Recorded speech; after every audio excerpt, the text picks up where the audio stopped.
Pessoal, a gente vai continuar a aula da segunda-feira passada, né? Completar aquela aula que ficou faltando alguns detalhes, né? A gente estava falando como a evolução, né? Como o tempo, né? Foi transformando o meio ambiente, né? Então, a gente viu a questão da água, a questão do lixo, né? A questão da saúde, né? Como é que isso interferiu, né? No excesso de população, enfim. Hoje a gente vai dar uma continuidade nisso, né? A gente vai ver alguns números que mostram como as coisas mudaram, né? E aí a gente vai comentar mais para frente como essas questões continuam interferindo no meio ambiente, tá? Nas próximas aulas a gente vai tratar as questões de saúde, tá? Que são bastante importantes também, a questão da gravidez na adolescência, a questão do elevado número de casos de câncer. Isso tudo tem a ver com as questões ligadas à ecologia também, por incrível que pareça, tá bom? Então, a gente vai começar, como a gente sempre começa, né? Vou passar um videozinho para dar um start, aí, um início na nossa aula, ok?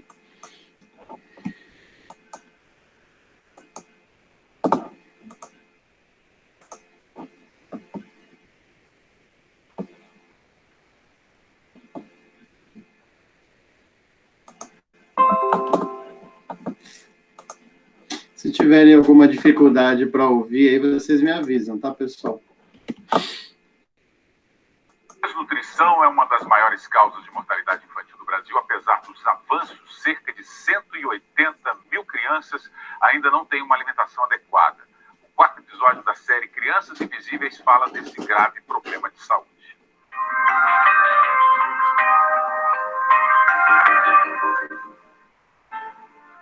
Uma casa de um Brasil esquecido.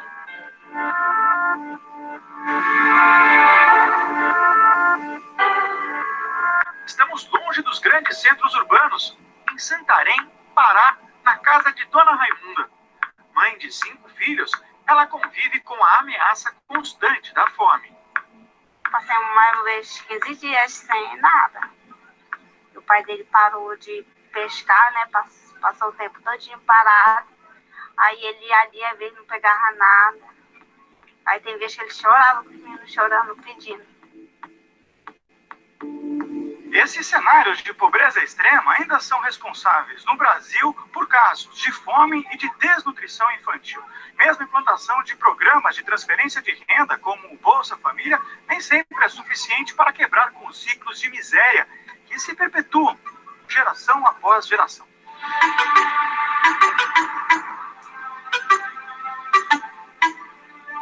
A gente tenta ensinar as famílias para que elas possam colocar isso em casa, mas às vezes é muito a questão cultural, né? Vai fazendo da maneira como aprendeu e vai ensinando para os filhos, e os filhos ensinam para os seus filhos, então vai criando esse vício, né? Essa cultura, né? De acordo com o Ministério da Saúde, 4,4% das crianças brasileiras entre 0 e 5 anos de idade estão abaixo do peso ideal. Parece pouco, mas são quase 180 mil meninos e meninas que terão um desenvolvimento prejudicado pela ausência de uma alimentação adequada. Se olha os dados estaduais, você já vê que alguns estados das regiões mais pobres, eles têm índices muito acima da média, índices que não seriam aceitáveis para um país como o nosso.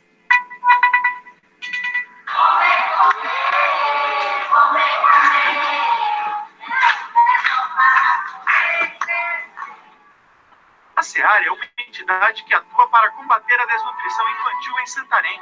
140 crianças passam 8 horas por dia desenvolvendo atividades pedagógicas e se alimentando com a orientação de nutricionistas.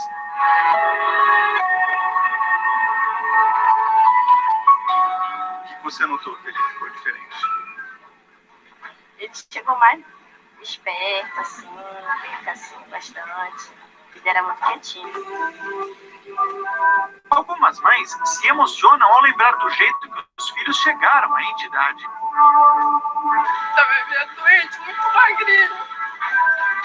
Aí eu tive a oportunidade de... Ele era muito bebê quando ele entrou aqui, mal andava. Aí agora eu olho pra ele, eu vejo ele saudável, gordinho. Na Seara, as crianças têm 4 refeições por dia, todas elas reforçadas com a multimistura, uma farinha feita à base de farelo de arroz, gergelim e folha de moringa, uma árvore típica da Índia. Essa combinação funciona como suplemento alimentar e faz a criança ganhar peso mais rapidamente. A pesagem constante revela os resultados. José Elielson é filho de Dona Raimunda, cumpriu essa reportagem. Ele chegou aqui com desnutrição. Hoje é outra criança. Ele estava com 8 quilos e ele estava com peso muito baixo para a idade. Então a gente está caminhando com essa criança e ele está sendo recuperado dia após dia. Além de alimentar as crianças, a Seara também trabalha com as mães. Durante um mês, elas ajudam na cozinha e aprendem a fazer a comida usando ingredientes locais. Eu cozinhar de uma maneira que não dava nutrição. E aí aqui eu cozinho do jeito que eu vejo que dá nutrição para as crianças e para meus filhos. Oficinas de capacitação profissional e geração de renda também são ensinadas no projeto. Geneide aprendeu a cultivar hortaliças. Com a ajuda do marido, transformou o quintal de casa em uma horta orgânica e mudou a alimentação da família. Essa horta aqui, como ela não tem agrotóxico, né? Que é na hora, a gente colhe na hora, lava, faz a salada. Esse é o melhor alimento que tem para as crianças, eu acho. E ela gosta também. Além de alimentar as crianças, Geneide complementa a renda da família vendendo parte do que é produzido em uma feira da cidade. A gente conseguiu essa horta, a gente está conseguindo fazer nossa casa. Que a gente já tinha, né? Mas era bem... Você tá vendo, né? De madeira, mas a gente tá aqui com 4, 5 anos já tá melhor.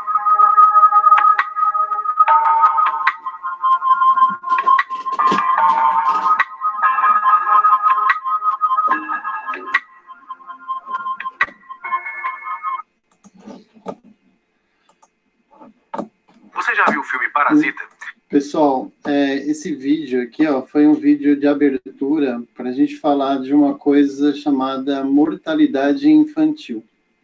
Antigamente, pessoal, a quantidade de crianças, né, que morriam antes de completar 1 ano de idade era muito grande, né? Como a gente viu na aula passada, a situação melhorou bastante, né? Lembram-se que a idade média do brasileiro é de 45 anos, lá em 1950, hoje chega a 75 anos, né? Ou seja, as pessoas vivem mais. E antigamente também, pessoal, existia um grave problema, que era o grande número de crianças que morriam ao nascer. Isso a gente chama de mortalidade infantil. E morriam por quê, né? Morriam porque não tinham condições de saúde boa, não tinham acesso à vacinação, não tinham acesso a uma saúde disponível para todo mundo, ou seja, não tinham médicos disponíveis. Então, a quantidade de crianças que morriam era muito alta. Com o passar do tempo, né, e a gente viu na aula passada, as condições de vida começaram a melhorar, o saneamento básico começou a chegar na casa das pessoas, as campanhas de vacinação, também melhorou muito a tecnologia. Então, isso ajudou com a redução no número de crianças que morrem recém-nascidas, né? Mas como a gente viu aí nessa reportagem, existem várias regiões no Brasil, né? Em alguns lugares isso é muito desenvolvido, né? As crianças têm acesso a uma boa saúde, a alimentação, enfim. Em outras partes do país, essas crianças não têm o mesmo acesso.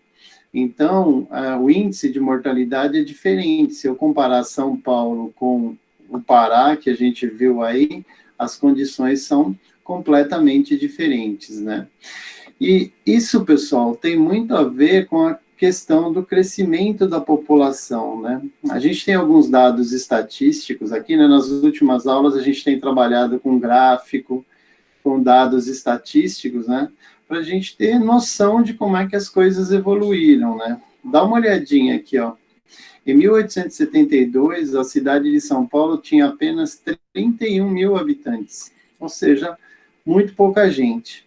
No início do século XX, né, lá no ano de 1900, São Paulo já tinha 240 mil habitantes.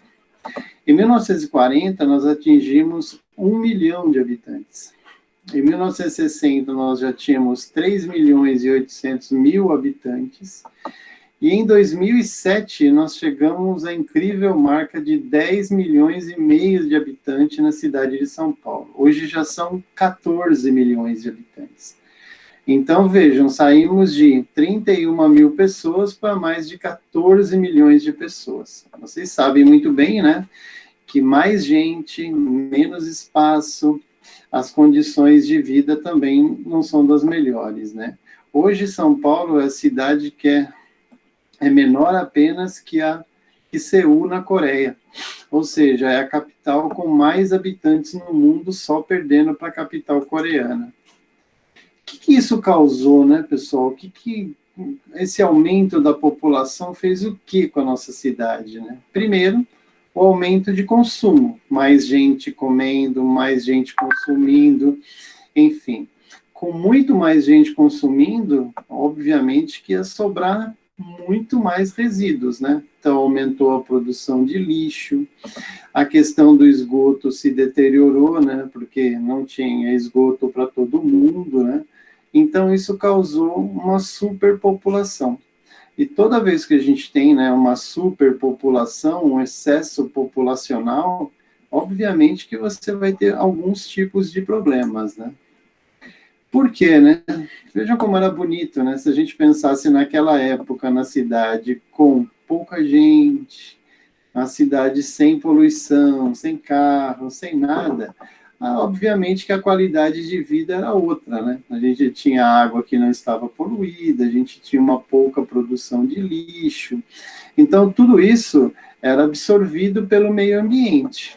A partir do momento, né, que isso foi modificado, ou seja, as cidades se transformaram, começou a aparecer mais gente, obviamente que isso causou uma mudança radical. Porque a gente tem mais pessoas e animais convivendo no mesmo local. A gente sabe que muitos animais transmitem doenças, então ficou mais fácil para a população acabar tendo algum tipo de doença ligado a esses animais, né?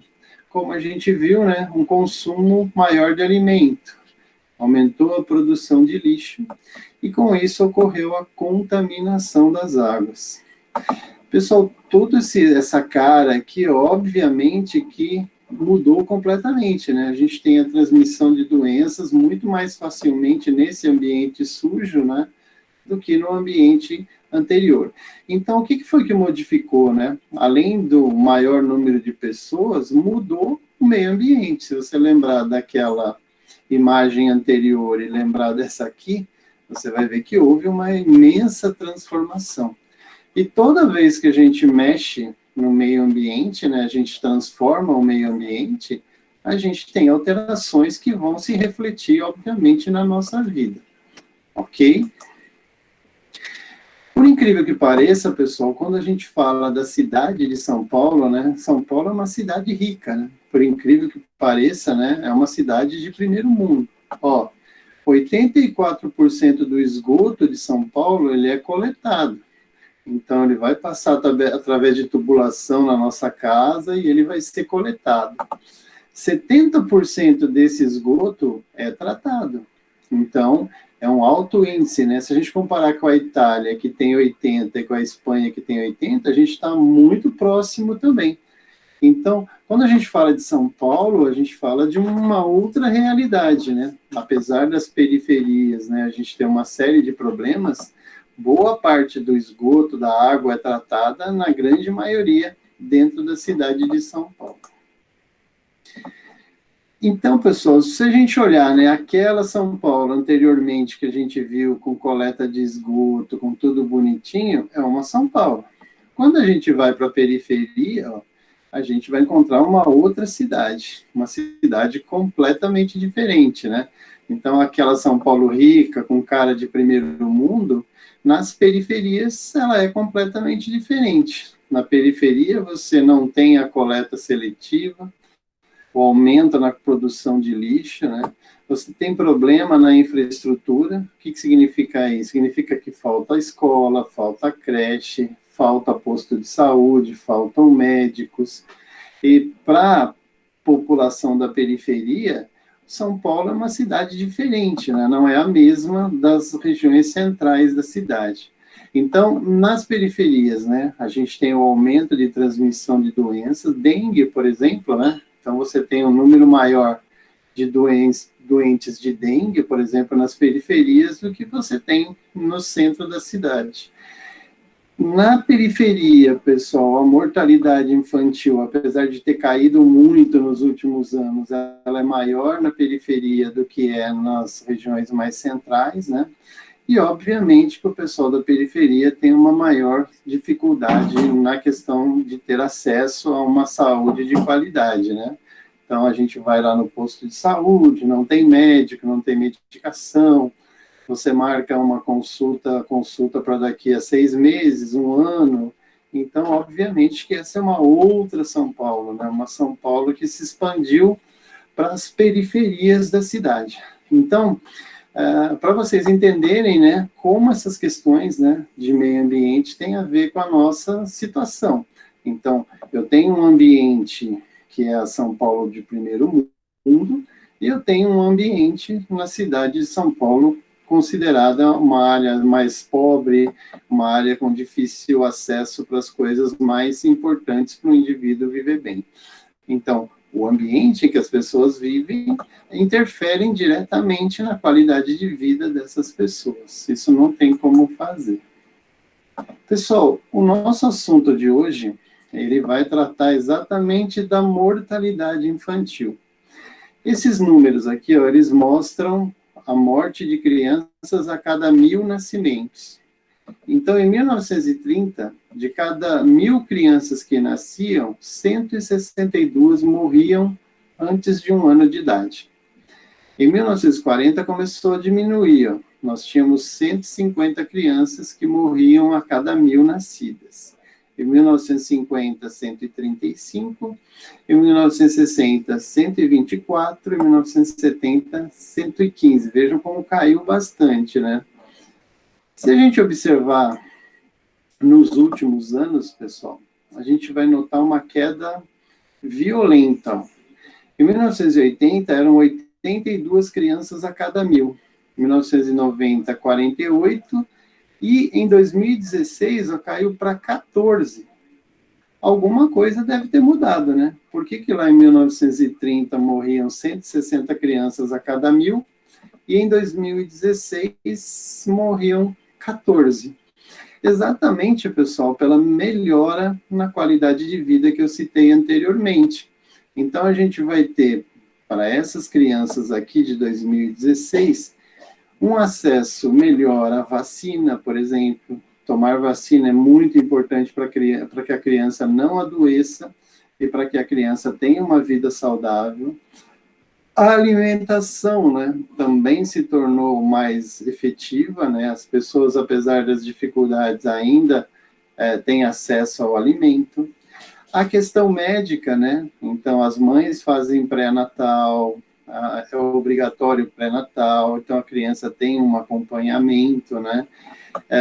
Tem os tratamentos de saúde, hoje, bem ou mal, você tem lá o posto de saúde, pode não ser a coisa mais perfeita do mundo, né? Mas pelo menos você tem acesso lá. Em 1930 você não tinha essa facilidade.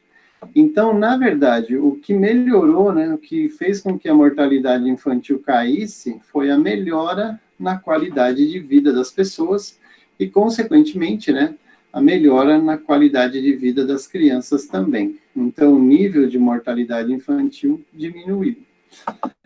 Pessoal, de 2016 a 2020, ó, São Paulo teve um aumento na mortalidade infantil. Ainda estão pesquisando para saber o que está acontecendo, né? Por que está aumentando o número de crianças que morrem de 2016 para cá.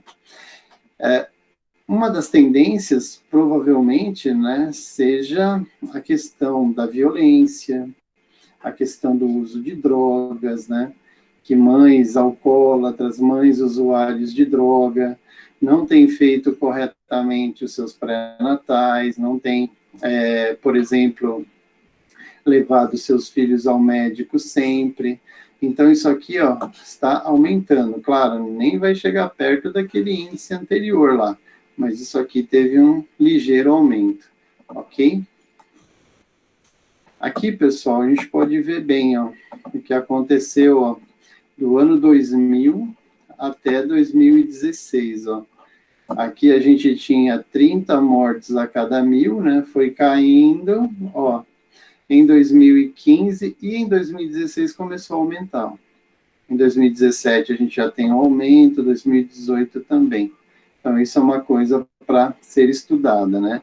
Mas aqui a gente viu que a melhoria na qualidade de vida, o acesso a vacinas, a novas tecnologias e tratamentos ajudou com que as crianças parassem de morrer tão cedo, né? Porque não dá, né? Crianças morrendo tão jovens, né? Então, pessoal, essa influência, né, como eu havia falado com vocês anteriormente, né, o que melhorou, né, o que diminuiu a taxa de mortalidade? Alguns aspectos que a gente já viu. Melhorou o saneamento básico, então as pessoas recebem água em casa, o esgoto é coletado em boa parte. Então, talvez esse nível de mortalidade infantil ainda que existe, seja exatamente nas áreas em que a gente não tem isso, né? A gente não tem essa coleta, a gente não tem o tratamento da água e nem o tratamento do esgoto.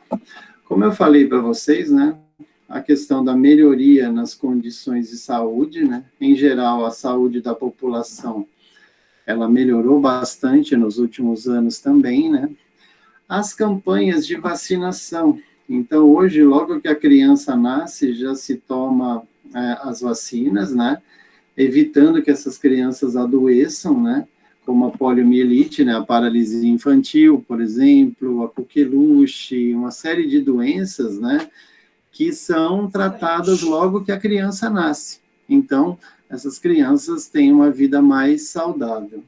E também, pessoal, o avanço nos tratamentos de doença, né? Então, hoje, várias doenças que antes matavam, como doenças simples, né, como contaminação pela água, como materiais que são jogados e que acabam causando uma doença que pode matar, hoje a gente tem tratamento, essa criança é tratada, ela se recupera e ela passa a ter uma vida extremamente normal. Então, todas essas características aqui, né, melhoria do saneamento básico, melhoria nas condições de saúde, a questão da vacinação em massa e os novos tratamentos de doença diminuíram as condições para que essas crianças morressem muito cedo, né, e acabassem aumentando o número de crianças mortas ao nascer. Hoje, pessoal, a gente tem uma série de aspectos também que dificultam, né, as crianças, principalmente as crianças da periferia, né, que é a questão da violência urbana, que a gente tratou anteriormente, né, a violência em casa, o jovem adolescente que morre cedo, né, ligado ao tráfico de drogas, ou já se tornando usuário de drogas, né. Então, a nossa mortalidade agora, ela está muito mais entre os jovens, de 15 a 25 anos, do que propriamente nas crianças. Então, o Brasil é o país do mundo onde nós temos o maior número de mortes nessa faixa etária, entre 15 e 25 anos de idade. E a gente tem vários aspectos aí, né? Você tem a questão do alcoolismo, né, do consumo de álcool, você tem a questão das drogas, né, indivíduos passam a ser usuários, ou se ligam, né, ao tráfico e acabam morrendo. Enfim, são aspectos sociais, né, que precisam ser tratados, né, para que os jovens, né, tenham uma vida saudável. Como a gente teve uma melhora significativa, né, na redução da mortalidade na infância, é importante também que a gente consiga, né, diminuir a mortalidade entre jovens no Brasil, né, que senão daqui a pouco o Brasil vai se tornar um país de velhos, né? Porque a força de trabalho que deveria estar substituindo aqueles que estão se aposentando acaba morrendo muito cedo e acabam não substituindo aqueles que vão se aposentar. Então, o Brasil já está, né, sendo um país com mais idade, não é um país tão jovem assim, né, e por isso até que a gente está com problemas com a Covid, né, o Brasil tem um índice de mortalidade por causa do coronavírus, por causa da sua população um pouquinho mais idosa, né, então, como o vírus ataca não só, né, mas principalmente as pessoas de mais idade, também é uma condição de que nós tenhamos um maior número de mortes aí, exatamente porque a nossa população está um pouco mais velha, tá bom?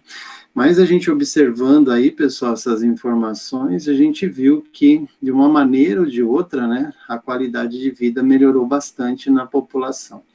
É diferente quando eu falo de São Paulo, que é uma cidade rica, né, e quando eu falo de um estado mais pobre, né, onde as pessoas não têm essa facilidade que a gente tem aqui, a educação, a medicação, a tratamento, etc. e tal. Tá bom?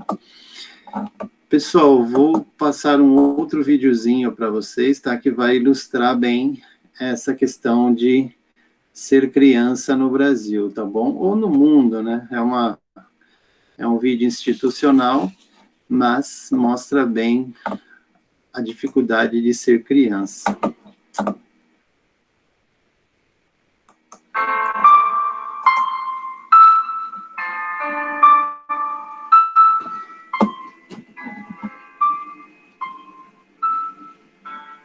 Uma em cada 3 vítimas de tráfico de pessoas é criança.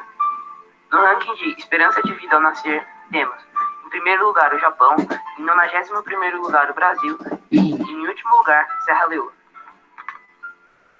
Os objetivos do milênio é combater a mortalidade infantil. Os países desenvolvidos ajudam os subdesenvolvidos no combate à mortalidade infantil.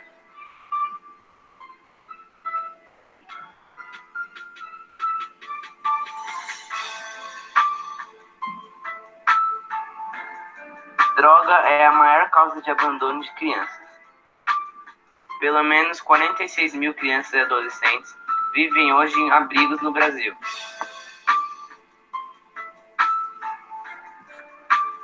O trabalho infantil muitas vezes impossibilita o convívio com outras crianças.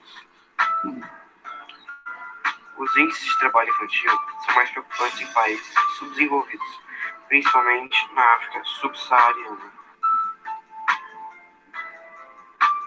A taxa de mortalidade é igual a cada 1.000 crianças vivas menos a quantidade de crianças que morrem antes de 1 ano. Com vacinações, remédios e saneamento básico, o Brasil diminuiu sua taxa de mortalidade.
Amistad, Tetutskaninomatria, Metskina.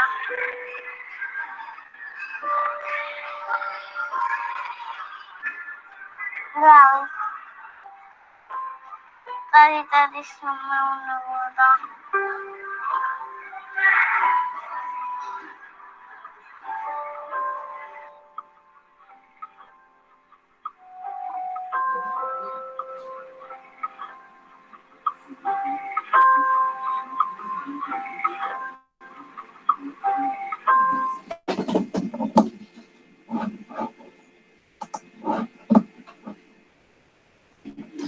Pessoal, esse vídeo aqui, né, mostra muito bem quais são os problemas de hoje em dia, né? Deixa eu parar aqui a transmissão, pessoal. Nós conseguimos combater, né, as questões da mortalidade infantil, né, diminuindo a quantidade de crianças que morrem ao nascer, né? Mas a gente ainda não conseguiu combater a desigualdade social, né? A questão da pobreza, a questão de crianças que são abandonadas, de crianças que vivem nas ruas, de crianças que ficam nos faróis pedindo dinheiro, né? Às vezes até o próprio pai ou a própria mãe exige que essas crianças fiquem nas ruas, né? E a gente viu aí nesse vídeo da Unicef como é diferente o tratamento, né, para uma criança com carinha de classe média, para uma criança com carinha de pobre, né? Então, essa desigualdade social aí é o que o país precisa combater, né? Tanto na questão da fome, como a gente viu no primeiro vídeo, né? Onde as crianças, quando tem alguém ali cuidando, alimentando, tratando, tem uma vida melhor, né, uma qualidade de vida melhor, saúde melhor. E quando não tem isso, né, o nível de mortalidade dessas crianças aumenta bastante, né. Então, mesmo quando a gente fala das questões... Mesmo quando a gente fala aí das questões ambientais, né, a gente não pode esquecer também das questões sociais, né, e não é uma coisa assim que a gente não veja no nosso dia a dia, né, a gente sempre está vendo isso acontecer, né, muita criança na rua, muita criança abandonada, às vezes o próprio vício, né, dos pais, da família, acabam criando essa geração aí. Então, é preciso, né, cuidar do presente para resolver o futuro, né? Ou se cuida do presente agora, ou vamos ter uma geração lá na frente, né, sem possibilidades, sem chances no mercado de trabalho, enfim. Então, isso que a ecologia, né, que o conteúdo dentro da biologia também estuda, né, essas questões sociais, né, que estão muito ligadas ao meio ambiente, né, então, normalmente, né, essas famílias, elas se deslocam para as periferias, onde os terrenos são mais baratos, onde eles têm uma condição de construir a sua própria residência, uma questão de sobrevivência mesmo, né, essa questão, pessoal, não tem certo, não tem errado, tá, é uma questão mesmo de sobrevivência, as pessoas obrigatoriamente tem que sobreviver, tá bom?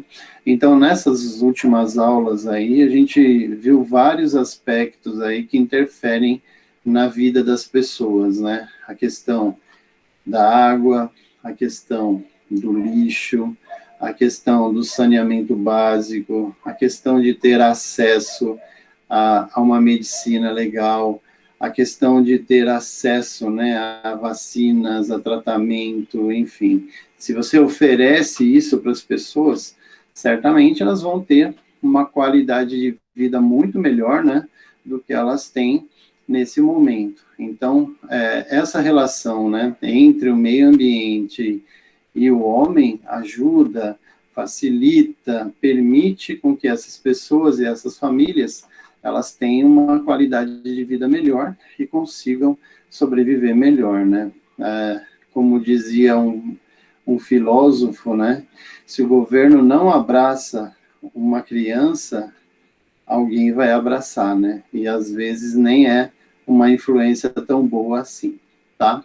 Então, essas questões aí de saúde são coisas que nós vamos continuar tratando aí ao longo das nossas aulas, tá? Essa aula de hoje, pessoal, ela complementa, né, a aula da semana passada, dá um fechamento aí nessa relação que a gente teve aí entre o meio ambiente e o crescimento da população, tá? Crescer, pessoal, é necessário, senão a nossa espécie acaba, mas tem que crescer de uma forma organizada, né? As famílias também têm que se organizar para esse crescimento não ser completamente desregulado, né? E aí a gente tenha mais problemas do que soluções, ok? Pessoal, não esqueçam, por favor, tá, de irem lá no Google Classroom e preencherem lá, tá bom? A lista de chamada é super importante para a gente ter noção de quem está participando das aulas, quem não está, para que depois a gente volte, né? E a gente saiba quem fez, quem que não fez, tá bom? Pessoal, mais para frente, nós já fizemos 3 provas, né, desse bimestre, e a gente vai fazer uma 4ª prova, a última prova, uma prova bimestral, tá bom? Aí de todo esse conteúdo que a gente está trabalhando aí nas últimas aulas, ok? Hoje a gente vai fazer uma aulinha mais curta, né, que foi uma aula para complementar a aula da semana passada. Se alguém tiver alguma dúvida, alguma coisa, podem me perguntar, tá bom? Se não, muito obrigado por terem vindo para a aula, assistido a aula, tá? Espero que tenha sido legal para vocês e construtiva para vocês também, tá bom? Deixa eu só desligar aqui, pessoal, a gravação.